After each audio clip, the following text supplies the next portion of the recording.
Okay, hello everyone. I would like to welcome you to our SAM webinar series once again. This time we focus on medical applications of additive manufacturing organized within the scope of SAM project. As you may already know, SAM is an EU-funded project with the target of developing a sector skills strategy in additive manufacturing. This webinar is organized in collaboration with Materialise, thanks to Michel Janssens, who is actually our first speaker. Michel will make a presentation, a live presentation about 3D printing company and historic overview on how 3D printing has grown different aspects of the healthcare industry.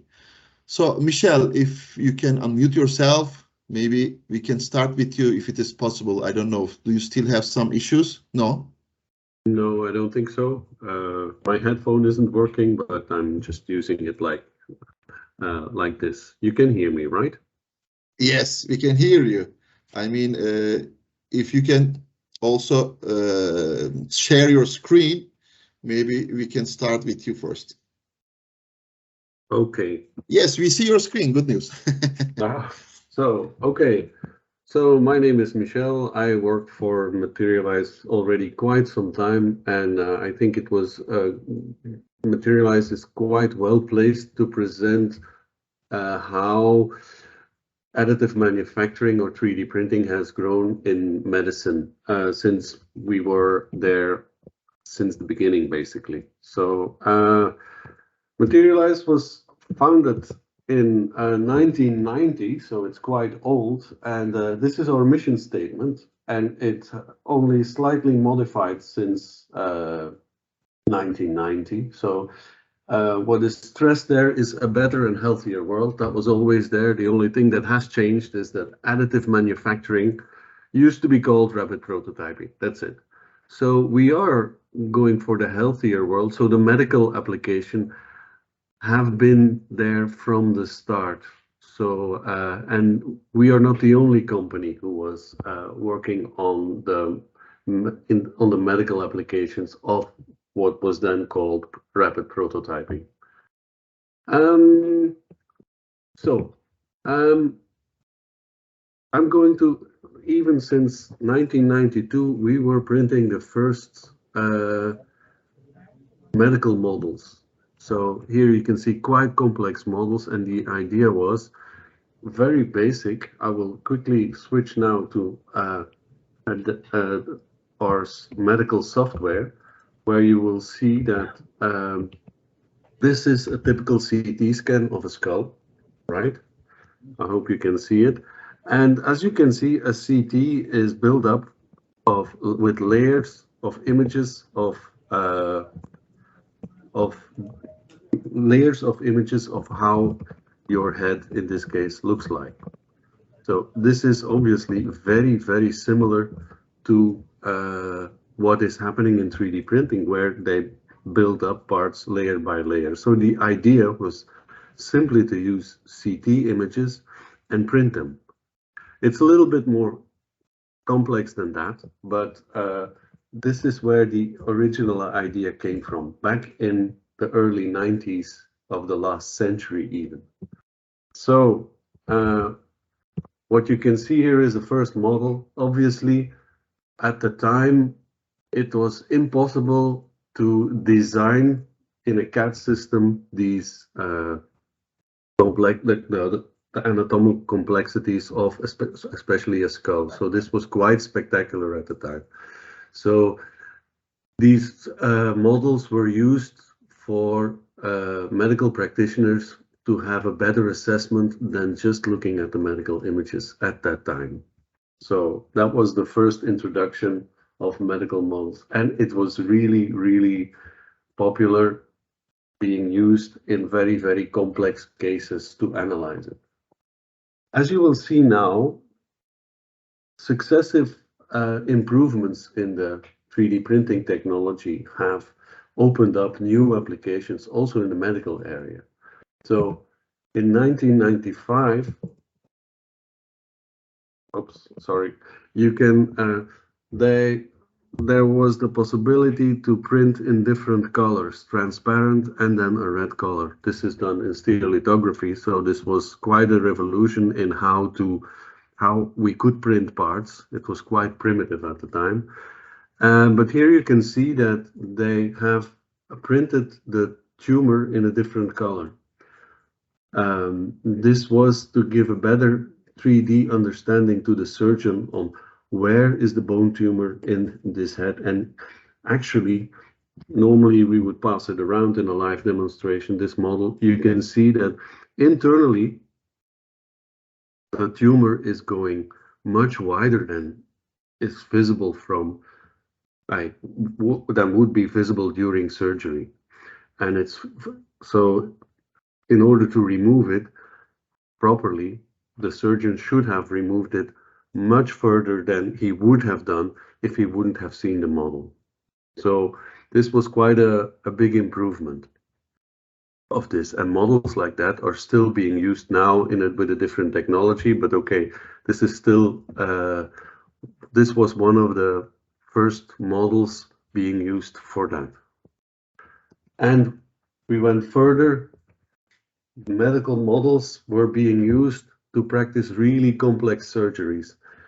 At the end of last century and in the years 2000 and following, a lot of complex surgeries were first practiced on and planned on copies of 3D printed copies of the patients. Here you see a conjoined twin, which was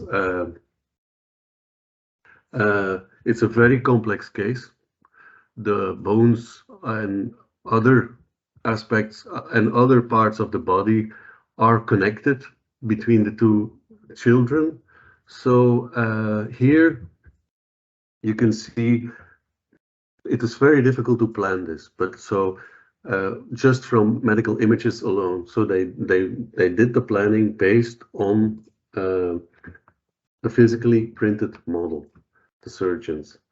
Another aspect here that is being introduced, they are, because they share some arteries and veins, those two models, those two children, so they use the digital model to simulate also the arteries and how, in which way, which was the main vein, were the main veins and stuff like that, in order to have a digital impression of what is going on, which vein is taking up which role, and what would happen if we separated the twins there. So as well, the digital aspect came into play here, where you can do actual simulation, and the planning aspect.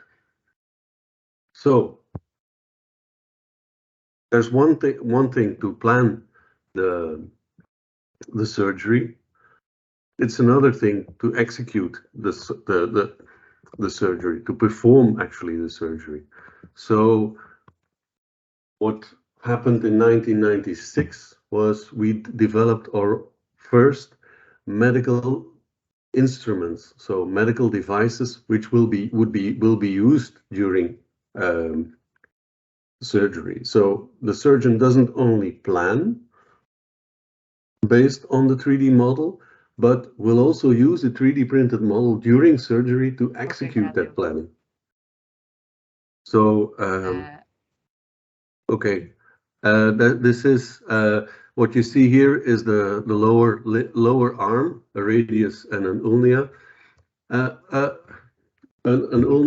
and the radius had been broken and had been grown together in the wrong way, giving a reduced mobility. This is a typical malunion of a broken bone. So they have to break the bone again. Well, they cut it and they put it together in the correct way. And what you see on the bone is a drill guide and a cutting guide. It's a bit like when you go to a DIY shop to guide your cutting saw to cut exactly where you've planned it. So this device is used during surgery.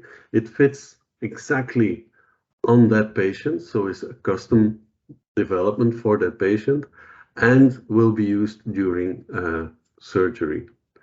It started off in the 1990s, not for these anatomical surgery, for these orthopedic surgeries, but mainly in the dental area. But now our main application there are the surgical guides used for total knee replacements, where you have a prosthetic knee that's being implanted, and the whole thing is you plan the complete surgery and you provide a guide for the surgeon that will be used during surgery. This technique now, I reproduce now more than a few thousand surgical guides every month. So it's really a big business. So what is new here, and what is important for to follow the history here, is this is one of the first cases of mass customization that we did. So every device that we print is unique and specific to the patient, but we do it in a massive way for a lot of patients in a row, let's say. It is a medical device, which means there are very strict regulations related to it, and it needs a whole medical certification process. Yeah? And essential here is that we are collaborating with medical practitioners. We don't do the surgery. Makes sense? We are the specialist in 3D printing. You don't want me, if you see me coming with a scalpel towards you, run away. And this is not my specialty, so we have to collaborate with the medical people. So this is a clear collaboration. Okay. Today, these are also guides and fixtures at the same time, so it gets really, really complex on what applications we can have there. So this is a really advanced guides for the craniomaxillofacial area, which is basically the head. Okay. So back in history then, we went one step further. Okay, this is quite modest. Still, these are what you see are the casings for hearing aids.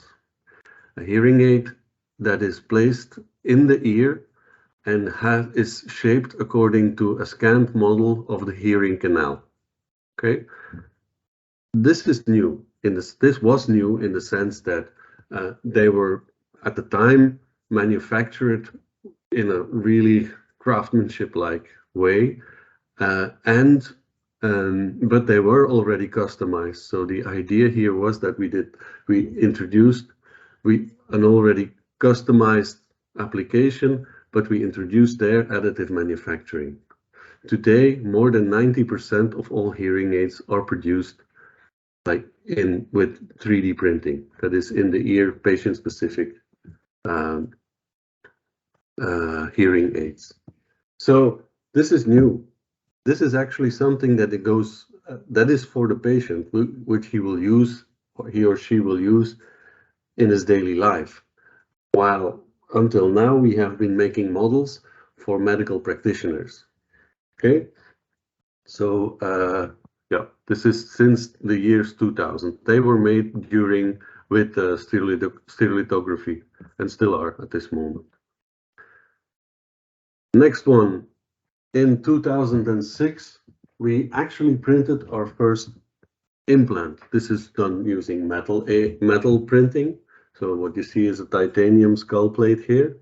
So these are parts that go in the body. It stays there.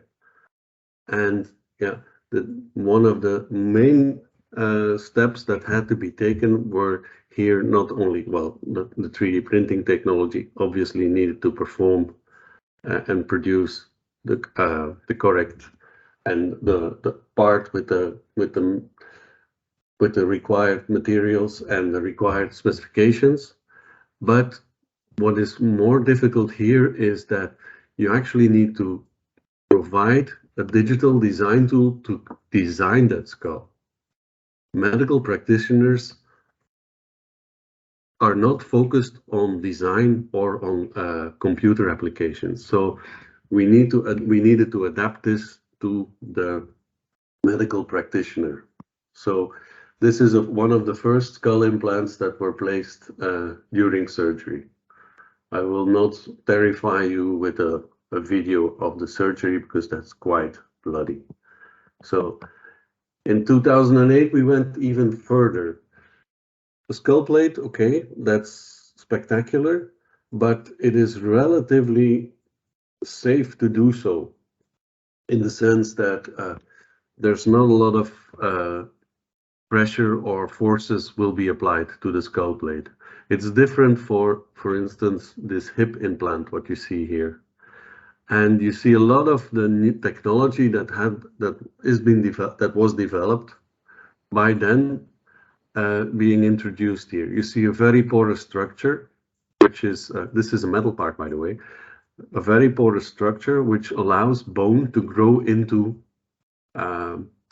this porous structure and fix the implant even further. Because remember, a hip implant, your whole body rests on that one joint when you're walking. Okay, so this is, you see gradually stepping, AM making more and more steps towards the medical industry and becoming more and more advanced. Now I'm going to make a giant leap because I cannot give every detail to where we are now. This is actually an anatomical model again. It doesn't seem that spectacularly new, but the main thing is that it is used in a standard procedure to diagnose patients. So it's not only the patient, but it is a standard procedure. So they are approved as being diagnostic tools for the practitioner. So from the technological point of view, this is not such a big step forwards, but from the medical area, it is. And yes, there are really a wide variety of application areas where AM is being introduced and is being used at this time. You see an aorta model being printed. You can schedule better where to put a stent or whatever you want to do on that. So in cardiology, pneumology, neurology, kinesiotherapy, and even, well, you see even visual aesthetic prosthesis for people who are missing parts of their face, for instance. So the areas are very, very broad in the medical area where we are at this moment.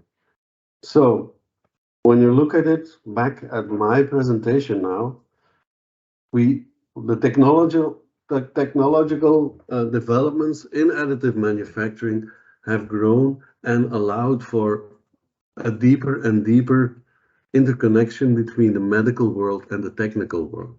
So you can see the evolution. I just plotted them out on a graph here. So now,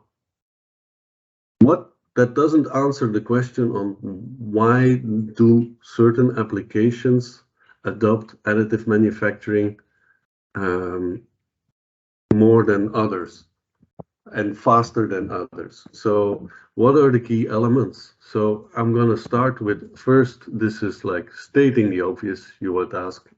This is not why I registered here. This is really stating the obvious. But when you look at the sentence, add value for the customer to justify the extra cost, it is more expensive because it's an extra cost. So this goes for every business, basically, what you are setting up. But the key question that you have to ask here is, who is the customer in the medical area? That really depends on the application as well and how to focus on that. And in most cases, then, that you will see in the following presentations as well, it is either, it's not the patient, in fact, is the customer. Who is the customer? The customer is who will use your product or who will pay for your product. And those can be different organizations, let's say. It can be surgeons, or in case of payment, who needs to pay for a certain procedure. This can be also the medical insurance company or the government. So, and you have to add value for them, and that is not always obvious to identify. So adding value for a surgeon might be reducing surgical time or being better prepared for a surgery, so he doesn't need to order a wide variety of tools that he might need. For instance, for a medical insurance company, you can say there you can argue that the value is that there will be less failed surgeries, which the insurance company, obviously that's direct, they have to pay less money to the patients. In case of the hearing aids, for instance, it is in fact also partially the patient, because having a completely digital flow and allows him to immediately, at almost no extra cost, buy a new hearing aid, for instance, when he needs it, because it's digitally stored. Okay. In all aspects, basically, where we apply additive manufacturing in medicine, customization is one of the major arguments on how, why it adds value to whoever. The design support, so because like I said, in the medical area, it's not always obvious to combine design qualities and computer literacy with medical qualifications. So we need to make it as easy as possible there, and design automation, like the hearing aids, you can design a hearing aid with a special tool that we have developed in less than 2 minutes now. So that's fast, so it needs to be automated. So the whole logistical chain needs to be taken into account. I mean, if you print something, you need to get it in time with the right data to the right patient at the right with the right doctor. It's the whole logistical chain needs to be provided. And medical approval is often very, very hard to obtain. So you're dealing with people. A mistake, if you make a mistake in typical mechanical design, okay, you correct it, you see it, oh, it breaks, correct. But in medicine, it could mean death of the patient. So medical approval, it's very strict, but I'm glad it is. So, and you need to collaborate with people who have a specialty that are not your own. It's very, very interdisciplinary that you have to work. Engineers and medical doctors not always speak the same language, and they have different qualifications. So that's why in the next talk you will see that you will have the viewpoint of first the medical doctors on how they perceive it and how they see it. Also from a management point of view, there is a director of the hospital, and from the in this case the anesthetic point of view. So that's basically the collaboration that is quite essential here. So that concludes my presentation. There is time for questions, I think, Kenan. Yes, exactly. If you have any questions, you can either ask it now directly, or you can put it on chat. We will also have a kind of Q&A and discussion sessions in the end. Therefore, please do not hesitate to ask your questions. Okay. If there are not any questions at this moment, we can go to our next presentation, I guess. Our next speakers are Irina Kiikka and Antti Lehtinen from Tampere University. Oh, there is this background sound. Can you mute? Yeah, someone is opening. Yeah, okay. Thank you. Our next speakers are Irina Kiikka and Antti Lehtinen from Tampere University Hospital in Finland. Irina and Antti will speak about establishing a sustainable 3D printing service in a hospital, respectively. This and the next presentation will be both streamed through a video, thanks to Materialise. And after all, we will have Beatriz Dominguez from Materialise on stage to answer any possible questions for these presentations. As I said, you can also pose your questions through the chat meanwhile, so do not hesitate to ask your questions. Now I'm starting with our first video presentation from Irina and Antti. I think it's okay. Yeah.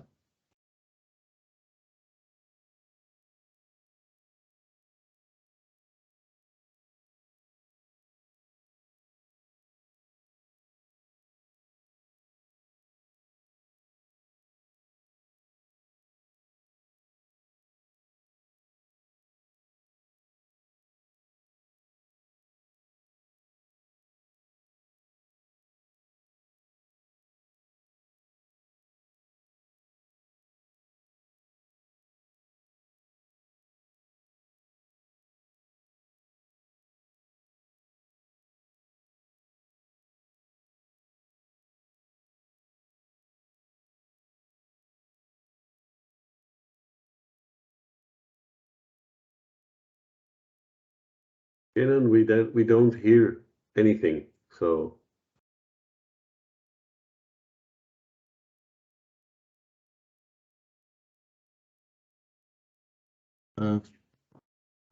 Okay, let me check it 1 minute. Maybe I made a mistake. Okay, 1 minute. Stop sharing and start again. Oh yeah, I forgot to include the sound. I'm sorry, just restart it. I'm very sorry for that. Okay, so now I will include computer sound. Okay, this is a little bit complicated, so I'm sorry for that. So please tell me if it is okay or not. I'm starting once again.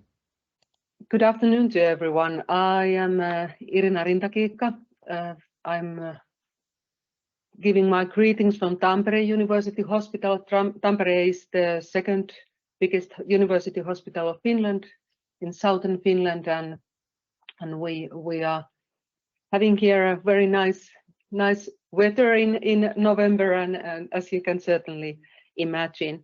And I'm head of the department, but from the beginning I'm a radiologist myself also, and been here as a head of the department for seven years now. This is our central hospital. Weather is a little bit different from today, but I'm sitting there somewhere in the middle of those higher buildings right now. So greetings from here. My issue is to talk about the management perspective, and that's why I start from telling something about our organization, because it's in our radiology department, it's not very typical one. It's in that way, it's a very typical organization in public hospital, that we are publicly funded and led by the hospital administration, but we differ in that way that financially we have our own profit and loss targets, which is set by the hospital management in addition to cost target, of course.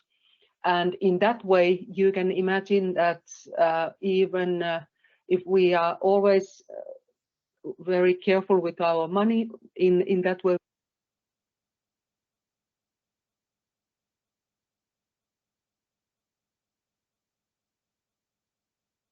So the sound is gone again. Yeah. Okay, 1 minute. It's a little bit complicated. I'm very sorry for all this. Okay, now I'm starting once again. I hope it works out this time. Now,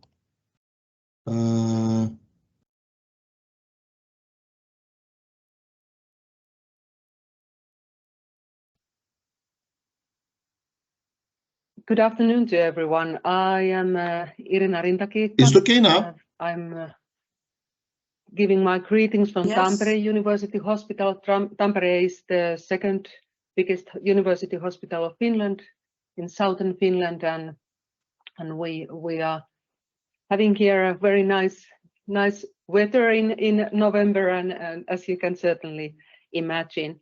And I'm head of the department, but from the beginning I'm a radiologist myself also, and been here as a head of the department for seven years now. This is our central hospital. Weather is a little bit different from today, but I'm sitting there somewhere in the middle of those higher buildings right now. So greetings from here. My issue is to talk about the management perspective, and that's why I start from telling something about our organization, because it's in our radiology department. It's not very typical one.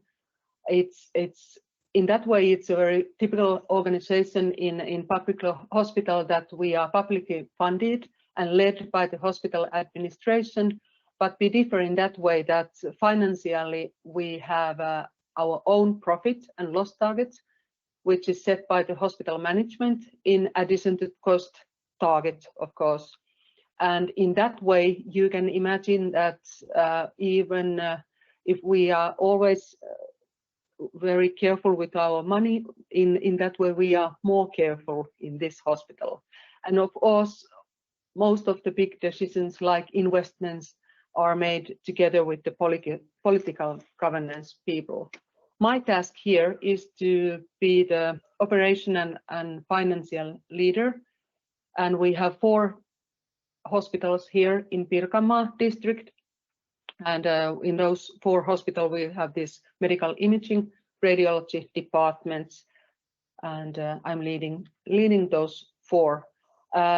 As you certainly know, medical imaging and consulting services are our main activities as a radiologic department, and here are our hospitals. Our main here are our customers. Our main customer is, of course, this Tampere University Hospital, the clinical care units here, and of course we have these other hospitals, and then we are collaborating with other central hospitals, smaller hospitals in the same area, and then we have also smaller healthcare centers and private sector if there is such services that they are not able to arrange themselves. And of course, as a typical medical support service, radiology has to follow up all the time the needs that the medical care units have. We are not standing on our own feet in that way. We are listening to everyone and trying to react to the needs and to questions as soon as possible, if possible.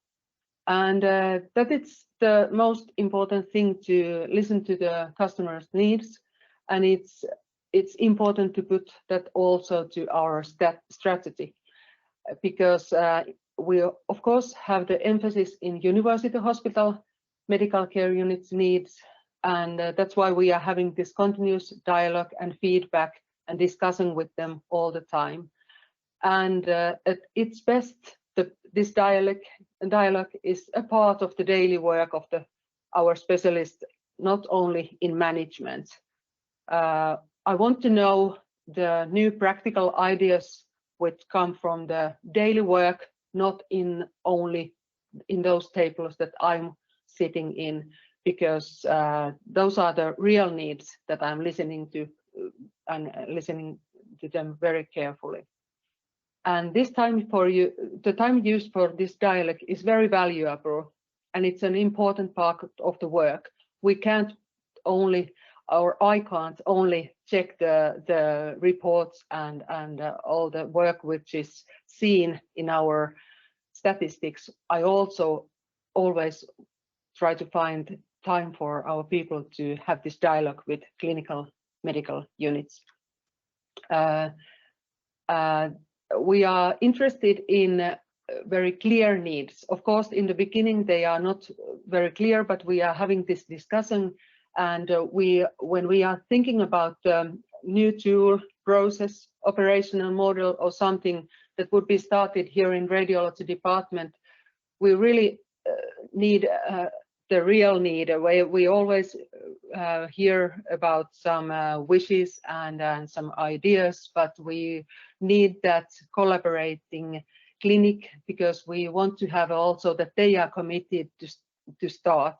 The beginning is always harder than later on, but we need somebody to work with. We need that feedback. We need that there must be enough patients to that need, so that it's realistic to do that thing.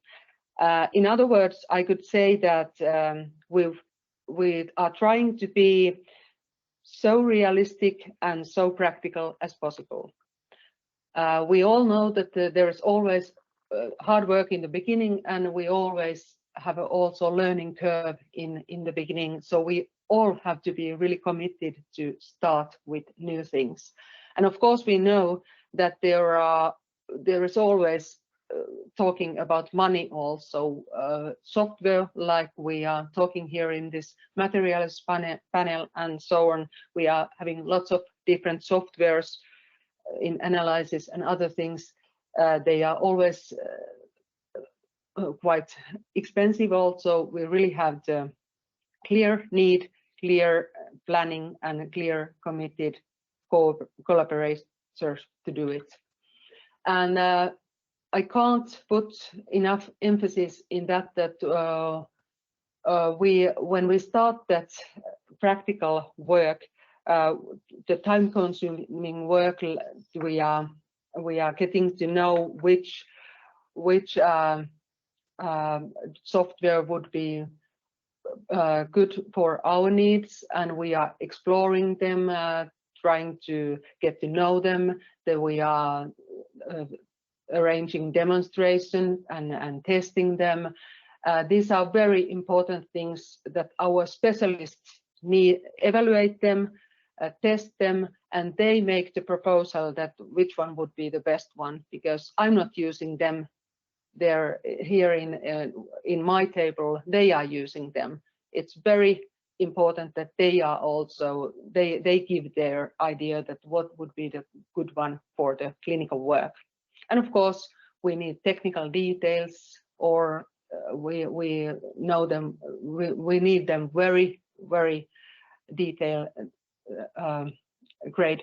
And also, of course, all regular legal updates. We need to know everything in the beginning.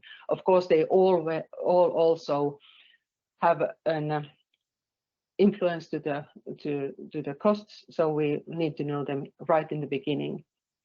And of course, I take care of these technical details, the connectivity to other software things, to the hospital, environmental things like PACS system, you know, the picture archiving and computing system, and so on. Invoicing, everything, we have to know that the hospital infrastructure is it's suitable for the software, and also the software to the other side. And data protection, information security, this risk analysis, documentation, these are my tasks here in this table. Here about the same thing, I have also a picture here. So I put the emphasis in real need, collaboration, good committed people in my department and also in the clinical department. Nothing is done without collaboration and teamwork. And it's no use to, for example, buy a good software in that way that you just buy it and then start doing. I think that you always have to think first, what are we needing, and then check which software is good for that. And this diagram also we have tested. We use this for all new tools, but also to this Materialise ProPlan software that we are using routinely here in Tampere University Hospital. But it's very important that we check all these parts of this before we start. And well, these were the words I was thinking, and I wanted to say from the management side.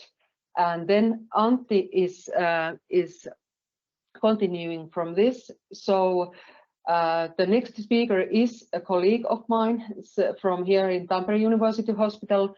Antti Lehtinen is a dentomaxillofacial radiologist who is working daily with operation planning and 3D printing. He has also been a key person in establishing this activity to our hospital. So Antti will continue from here. Thank you from my side. Irina, thank you for your presentation and my introduction. And dear audience, I must say that I am delighted that I have been offered this opportunity to speak to you about setting sustainable 3D printing services within a hospital. If you think about my subject, it is quite vast. You could write several theses about it and give up course of lectures of many weeks, perhaps. These are just my ideas, that some key ideas about setting sustainable 3D printing and planning services in a hospital. And further discussions are always interesting and can be have in the future. So let's. I have only about 10 minutes. Vast subject. So let's cut to business. Everything is always about money and allocating your resources. And when you're planning a project like this, you have to see who are going to be the people who are working with your printing lab and who are actually doing the data preparation and the planning, and which is going to be your team. In our hospital, because we have been setting this printing and planning service from the grassroots level, starting from the beginning, starting from the zero, it was natural that as a radiologist and especially the dentomaxillofacial radiologists were the ones setting and starting and doing everything, because well, we didn't know what to expect and everything was new to us. How do you operate a printer? How do you do the planning? What do you need to do in order to get it started? But and I also would like to stress that when I'm speaking about this teamwork and allocation, that in this slide I have mentioned radiologist and clinician or surgeon, but you must consider that whatever task you are doing, you need to consider your own team and expand the team with the expertise you need for the current operation. So it might be a dental technician, an orthodontist, or X-ray technician, or whatever. You need to build the team so that it fits your needs the best. But if you think about our hospital and our work schedule and our workload sharing, these are the observations I have made, that as a radiologist, as being part of the design team, we have diagnostic expertise. We are really computer oriented. We use a lot of software in our routine work, so we are computers and programs don't scare us. And we also have the patients. And if you are not doing patients related studies such as ultrasonography or being in a busy emergency schedule, you usually can decide what do you do, how you share your work time. For myself, I read the examination sometime, and then I do some planning, and my timetable is really flexible. But then if you compare to a clinician or surgeon, they have usually their schedules are really tight. They have tied it up and it's related to patients. So my timetable is much more easier to adapt to a surgeon's or clinician's timetable than vice versa. So what this flexibility brings to us is that you, when I'm sitting there and a surgeon has a cancellation or finishes a job before the schedule, he or she might have a, let's say, 30 minutes loose time. So a surgeon might call me that, do you have our next orthodontic surgery planning session ready? And I say, yes, it's ready. And surgeon might come over and we can go through the next design steps. So we are not losing any time from the surgeon's timetable. And actually it brings more variation to your workday by doing this. And of course, as a radiologist, I cannot plan every operation myself. I need the expertise of the surgeon and the knowledge about the surgical execution. I myself work a lot with the bones, CBCT data, and I often forget that there are muscles and nerves and soft tissues that set the limits how a surgical operation is executed. So it's crucial that you have the teamwork of the right specialists who know what they're doing, and that is the key to best outcome. And you can see that I have listed few tasks by a different specialist in our process. And as radiologists, we prepare the data, do the segmentation and modeling and preliminary planning. And then it's time to meet the surgeon. We plan the operation and think about the surgical execution. And then it's time again to radiologist or planner go back to the drawing table and design the guide or print or model or whatever next. And also we are responsible for the documentation about the design. And at this stage, I must mention that we cannot and we do not want to do all the planning ourselves.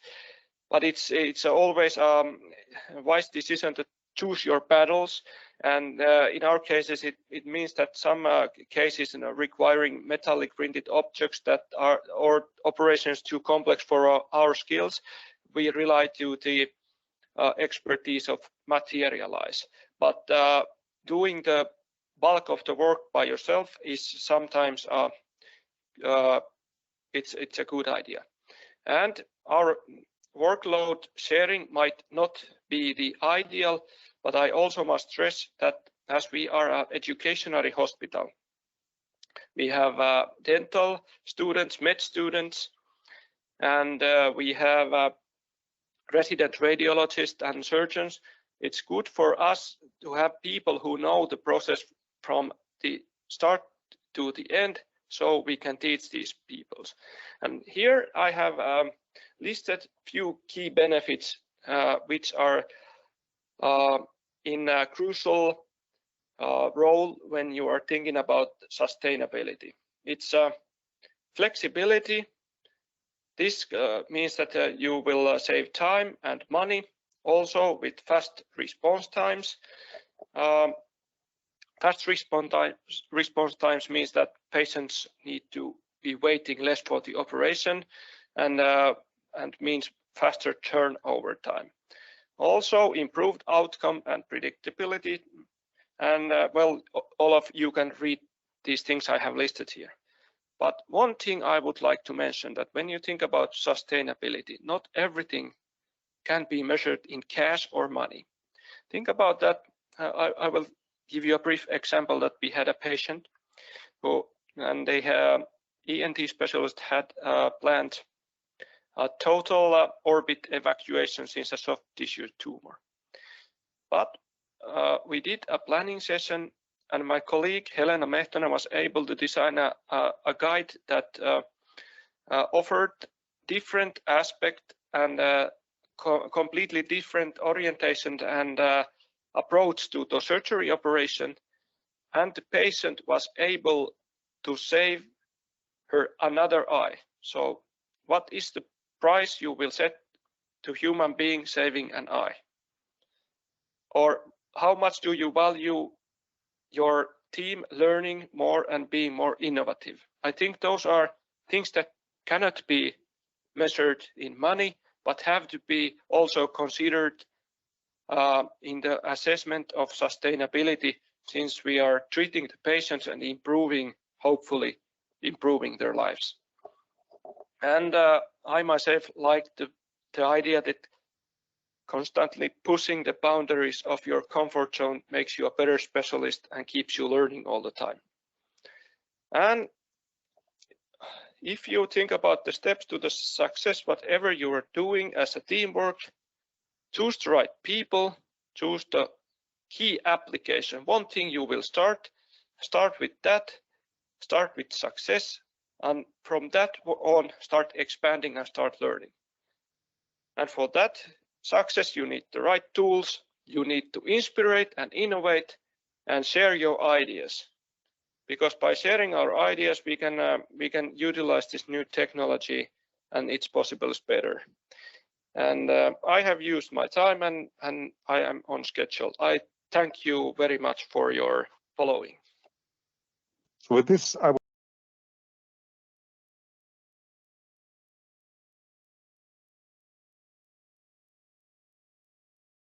We can't hear anything. Sorry, I was muted. To tell the truth, it's very difficult to run the presentation and the video, the sound, everything on a regular basis. But anyway, I hope it was possible for you to watch the video of the presentation from Irina Kiikka and Antti Lehtinen. As I said before, if you have any questions about this presentation, Beatriz Dominguez is with us from Materialise. Are there any questions to these presentations that I've been streaming?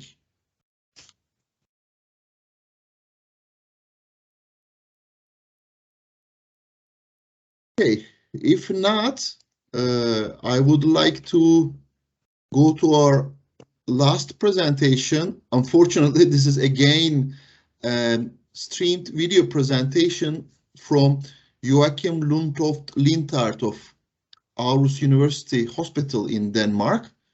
Joakim will make a pre-recorded presentation on his experience of an in-house 3D printing lab in their hospital. So let me try to start again. I hope it works out. 1 minute. If there are any problems, please do not hesitate to tell me, Bruno or Michel, because I'm not able to see if it is running correct or not. Okay, this is our last one. Is it on screen? Yeah, it's on screen, I guess. Yeah, okay.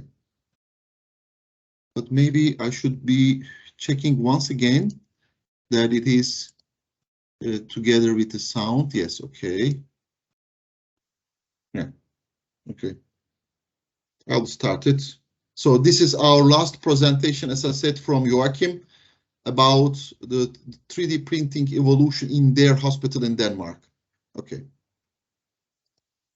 so with this, I would like to introduce our next speaker, Joakim Lindhardt. He just added a second name, probably by getting married, I guess. Joakim is from Aarhus University Hospital, and he will talk about from startup to scale up and how 3D printing has evolved in your hospital. Welcome, Joakim. Thank you, Frederick, and thank you to Materialise for letting me host or letting me present at this webinar. It's very exciting, first of all, to hear the other speakers and get to share our experience in this area. So I am sitting at the Aarhus University Hospital, a hospital that's recently moved into under one roof, where we were separated into different parts of the city of Aarhus earlier. We are now under one roof. We are a hospital that in 2019 had over 900,000 outpatient visits. We carried out more than 82,000 surgeries, and we are more than 9,000 employees. So it's quite a vast hospital. The detail of being under one roof has been a massive advantage for the 3D printing center. as it's very easy for us to collaborate with a very wide range of departments. So it all started up the 3D printing center as clinical problems needed to be met. So we had surgeons who already were utilizing 3D print, and they were happy with it, but they saw some flaws in the infrastructure that did not allow them to use 3D printing, utilize 3D printing in their cancer patients or with the patients with very short visits within the hospital.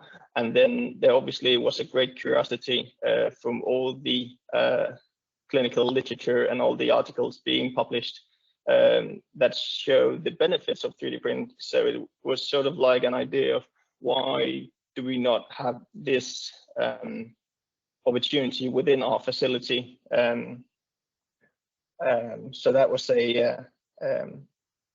the aim for starting up a 3D printing center. We started in the summer of 2018, so it's been some years now, but it started out as a 1-year project where we were, I was hired as a sort of a one-man army that was to look into the aspects of bringing 3D printing in-house.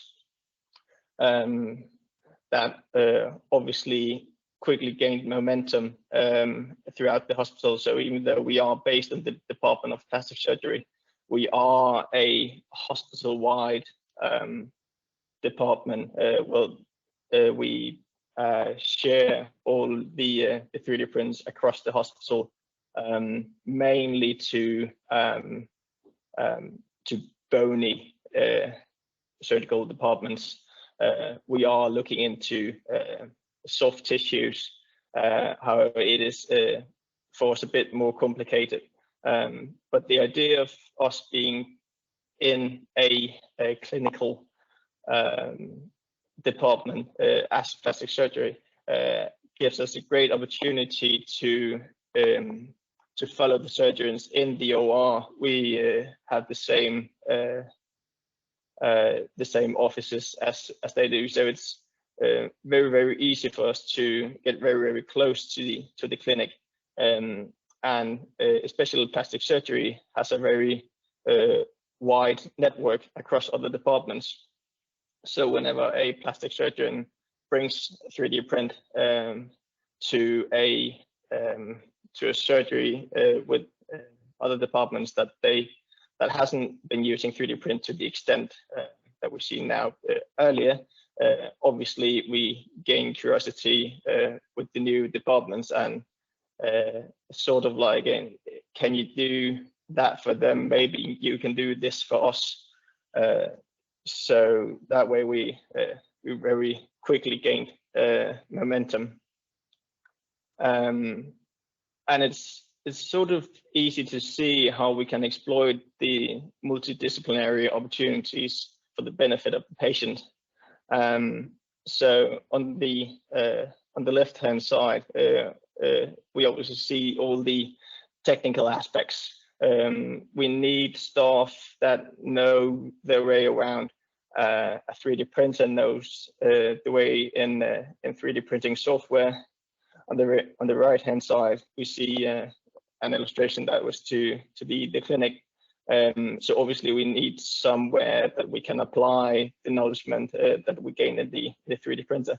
And then obviously we need a good idea. Good ideas are very rapidly coming forward in this multidisciplinary room, as it's not I wouldn't call it a long shot saying that doctors and engineers think differently, and what may be the most simple thing for a surgeon I may consider rather complicated, but having that dialogue and having that very close collaboration allows us to very rapidly generate new ideas for the benefit of the patient. That is at all times the aim for whatever we do. How can this benefit the patient?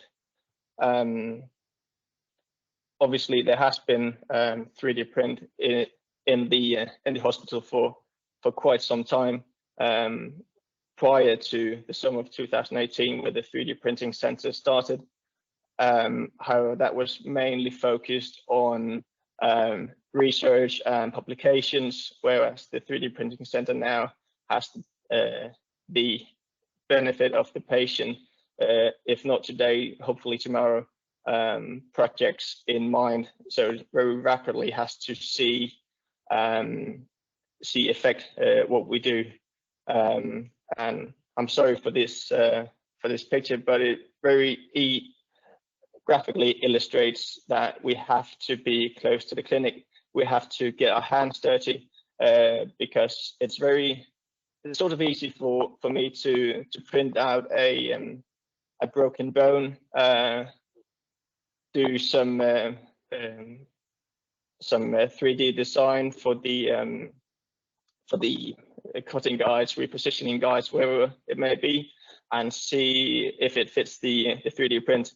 However, I may very easily not see how the nerves run, how the muscle is attached, all that kind of thing. So therefore, I, as the designer of the equipment, have to be really in the OR to see, oh, this fits, and see where the surgical axis is made to the during the surgery.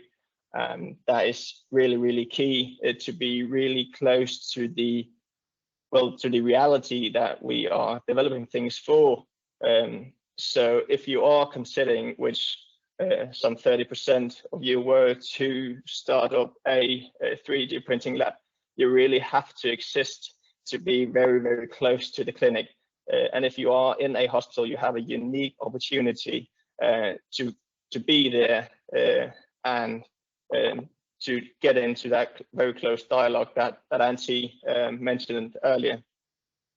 When we are so close to the clinic as we are, we also see an effect of being so easy to use for us. This is not the most advanced case in the world. However, because the surgeon, Jan Rolfing, knew that he could easily pick up the phone saying, I have this case for you. Could you please print out a couple of copies for me? At the time, I didn't know what he was going to use it for. I sort of wondered why he wanted some copies. But he, a couple of days after I gave him the models, he sent me this picture, and it shows on the left-hand side the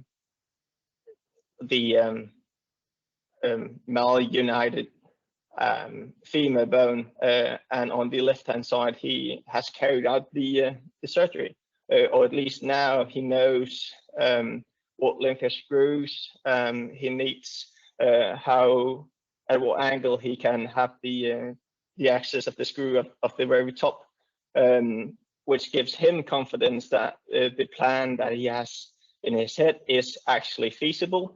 And it also makes sure that the kit that he's gonna order to be delivered to the OR needs to be much smaller now, because he knows what length of screws he needs. He knows that he doesn't need a plan CDF, that he can have the plan A and a plan B if it, although unlikely, if plan A fails, that he can move on, obviously, but it really narrows down the margin for error. So that was sort of the startup process. Now to the scale up, I mentioned earlier that we really easily gained momentum throughout the different departments, and we are now lucky enough to literally be printing from head to toe. These models obviously are for neurosurgery and for the orthopedic foot sector, And there are very, very few common neurometers surgically. However, the 3D printing aspects laying underneath are more or less the same. You get the CT scan, you segment out using designated software, and you put it in your printer. It's software that you already have, and it's printers that you already have. So now that we have a really, really wide use case, we can then utilize both the software and the 3D printers at a much higher rate than we would see that if every department had to gain their own knowledge, have to gain or have to purchase their own software, has to purchase their own 3D printers. And now that we are a dedicated team who doesn't do nothing but 3D printing throughout our workday, we do like to say that you become good at it, as opposed to, with all respect to my clinical colleagues, but they also have to carry out the surgeries and all that's in between. So that leaves very little time to sorry about the light. Needs very little time to gain knowledge within 3D printing. So right now we have a total of 7 3D printers, ranging from SLA printers for our biocompatible use cases, and then FDM printers for our modeling, where the largest is the Syndos 7X, which has build volumes of about 45 times 45 times 45 centimeters, so we can print out an entire thorax, as we did, or an entire pelvis, which we've done numerous of times. Also note that we have two Prusa printers. They are really cheap. I have one at home in my bedroom, but it really does the job for most cases where we basically just need a model to see what we have. Earlier I mentioned software. We are happily using Materialise software. We started out with a single mimics imprint bone segmentation tool, the ProPlan CMF planning tool, and then a thematic design tool. So that's really the workflow. We have to segment, we have to plan, and we have to design. From there, we obviously export to our 3D printer slices, and then have it print out often overnight. So the response time is really, really short. It has, for the clinicians, to be really, really helpful to have there to send me an email, and the day after there's a model on the table. Our team now consists of 4 members. We have me and my engineering colleague Anders, who me and Anders are full-time. Peter Kenny is a doctor and a startup advisor for us and helps us see opportunity to gain. And then Martin K. Boysen is an intern for the moment. We scaled up pretty rapidly, and we started in summer 2018, and we helped 5 patients out in 2 different departments. In 19, we helped 75 patients distributed over 3 departments, and we estimate to help 150 plus patients distributed over 10 departments. So we like to keep our printers busy. For perspective, we obviously want to include more specialties. I mentioned earlier that we hope to bring on soft tissue specialties within a very short time frame. The other step is obviously to increase the number of procedures within the specialties that we already help utilize 3D print. And the phrase, if you can do this for them, can you then do that for me? Is it's really helpful for us to see how this can expand over time, and we haven't really done much to have this expansion of procedures, as the word of mouth really is an effective tool from one surgeon to another during lunch or over coffee, saying, hey, what is that model that you have there? Oh, is this that these 3D printing engineers made for me overnight? It's really helpful for me. Obviously, we also, if we use the long telescope for time frame, we want to see if it's tangible for us to make implants. Obviously, there has to be some management agreement for a 3D printing center to be set up. 3D printing, though, has massive advantages in that being so tangible. It's very easy for me to go to management with this new 3D print that I've made and say, hey, we tested this, it works. Please fund us, really. And it's much more, you already have momentum once you're able to bring that physical model. It's really rapid, as I mentioned earlier. Email me today and you'll have the model tomorrow.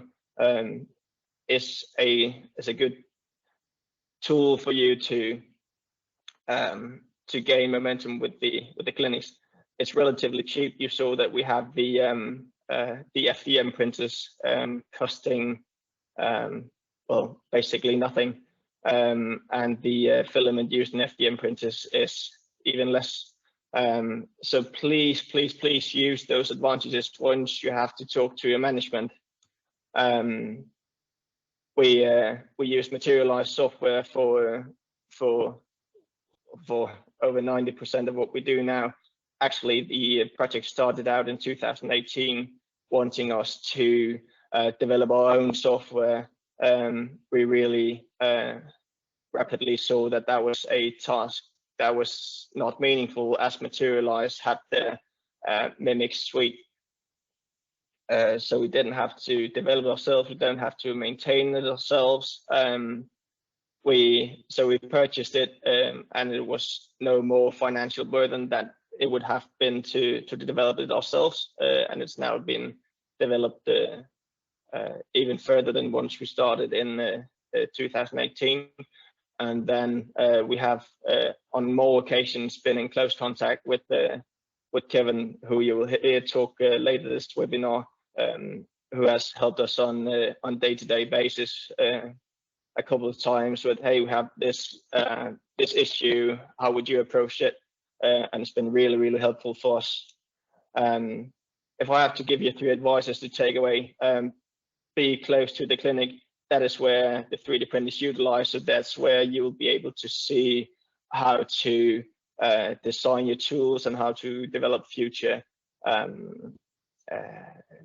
aspects, and be service-minded. One of the computers that we run the software on is a laptop, so the clinicians never have to come to us. We just text them, where's your office, and then we jump on our bikes and they'll see us very shortly. And then obviously you have to deliver prints that are accurate, objective, and repetitive. As many 3D printing labs are rather new, we have to make the clinicians realize that this is useful, and it's useful every time. We can simply not afford to have failures, really. So that talks really to the to you guys who are about to or are doing the segmentation and the designing and the planning, to really make sure that you do the best of your jobs. So that was all for me.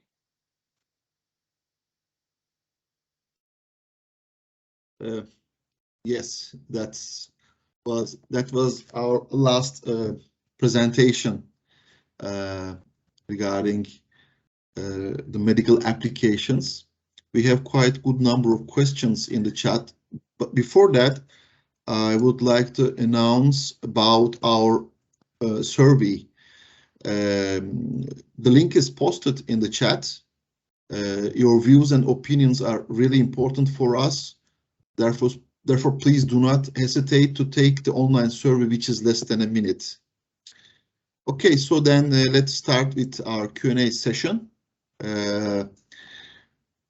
So I would like to ask the first question from Alberto.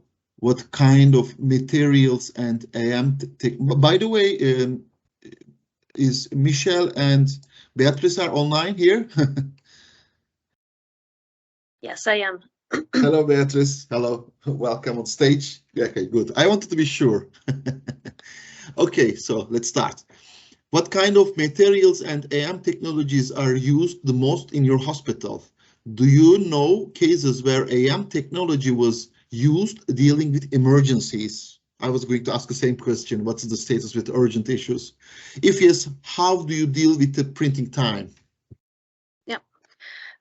So I'm going to reply in a bit broader way than Aarhus, just to give a bigger scope of what we see in hospitals. We are having nearly 500 hospitals at the moment worldwide that implemented with us their 3D printing lab. So I think it's maybe more interesting to see the bigger picture.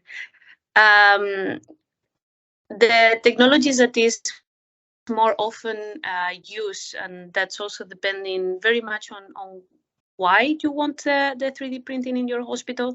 So it will always be related to your applications, your specific applications.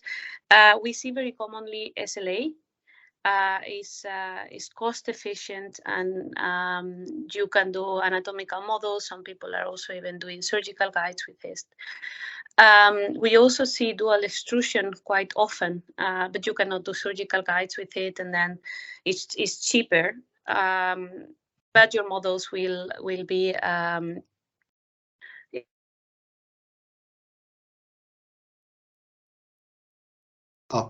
We lost the connection, I guess. more you're back. Okay. lab. Oh, you lost me, I guess. Yes, there was some small interruptions, but we can hear you now. Yeah, please continue. Yes, some more sophisticated labs have polyjet printers, and of course those are a bit on another level. The capabilities are insane. You can really build anatomical models with biomechanical properties. So you will, for example, take a hand, and when you take it, it feels like you are shaking a hand. Of course, cold, but aside from that, and that's, for example, a lot used for complex surgeries that need simulation for the doctors, so they can really try to do the surgery on the anatomical models. Also, if there is an interest, for example, in printing in realistic colors, then polyjet is also the choice. So I would say it really depends on what are your needs and your budget. And aside from that, at Materialise, we have certified printers that, together with our software, have 510K clearance by the FDA. That so you are sure that the whole process is certified for using anatomical models for diagnostic use, and you can very easily find the list. We have partners that we work with, HP, Ultimaker, Formlabs, and Stratasys. And what we do is to certify that with our software, those printers and certain materials, you are safe to use. Those anatomical models are cleared for diagnostic and treatment use. The second question was related to emergency situations. I wonder if by emergency you are relating more to trauma or to something like what happened with COVID. I think with COVID it was quite clear what happened. Huh? Yeah, I think it's trauma, rather trauma. Yeah. We do see it. Of course, in there we have some hospitals. There is, for example, the case in the UK of a hospital that is specialized in trauma of craniomaxillofacial, and they have 24-hour on-7 service of engineers. So you need to have a person that will carry on in your hospital the work, and not matter which time. And even with traumas, to perform the surgery, you need the tissue to swell down. So you need to wait some hours before, in most of the cases, to do the surgery. We are not speaking about, well, when it's things like, you know, a crash in the head, and the most important thing is to keep alive that person. Normally, what we do is to replace the bone of the crane in a secondary surgery. So then you can wait some hours. We see it. Trauma is for sure somewhere where 3D printing at the point of care has lots of potential. The challenge there is the human resources that you need to have available at all moments. All the time. Yeah. Okay, thank you. Our second question is from Hank. Hank is asking how much time is needed for the medical approval for a certain part made by AM. Yeah, I mean, okay. Is that related to the hospital or to a medical device company? I don't know if Hank, if you can unmute yourself, you can ask the question in a more clear way. Hank, can you hear us?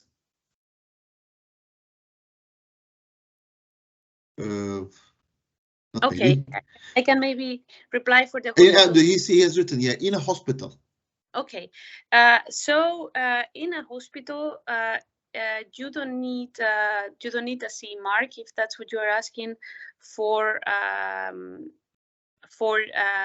the cases where you actually most of the people use it. What I mean is that by the MDR you have a hospital use exemption where you are exempt to comply with all the MDR if you fulfill a series of criteria. And between those criteria, for example, is that you don't transfer the devices to any other hospital, well, any other legal entity. So if another hospital is in your legal entity, you can.